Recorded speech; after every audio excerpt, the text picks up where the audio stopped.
my name is Kennedy Eckert, and one moment.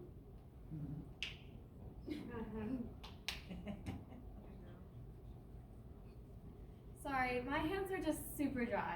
My name is Kennedy Eckert, and the title for my science fair presentation is Lotion Commotion, a search for the best moisturizer. During the winter season, my hands get really dry, and I'm sure yours do too. So I set out to try and figure out which moisturizer would help to retain the most moisture.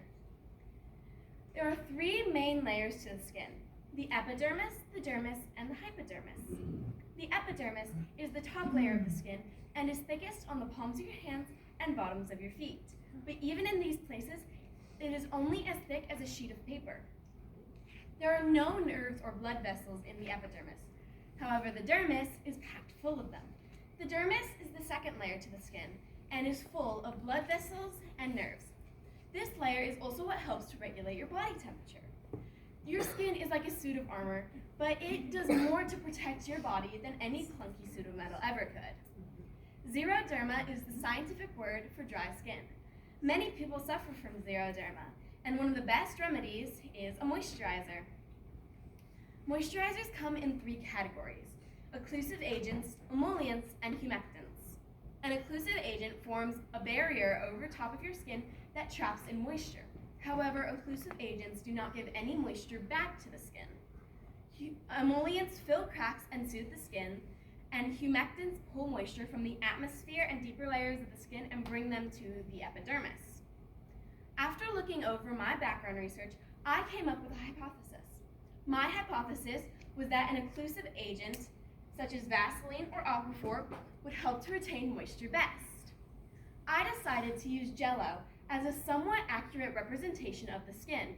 So I got 18 petri dishes and labeled them so I could run 3 concurrent trials for each one of my moisturizers, as seen in this photo here. Then I filled them with Jell-O and spread a thick layer of moisturizers over the top of each. As my control, I used just plain Jell-O, no moisturizers spread over top.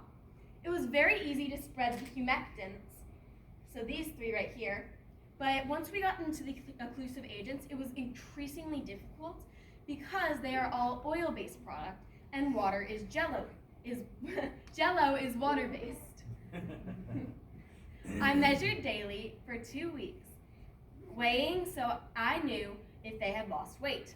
If they lost weight, I would assume that moisture had been evaporated. And after 2 weeks, I had my results. My results support my hypothesis, and an occlusive agent, Aquaphor to be exact, helped to retain the most moisture.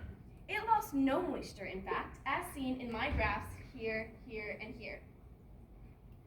The control at the end of the experiment was this sticky, plasticky weirdness, and never again will I eat Jell-O.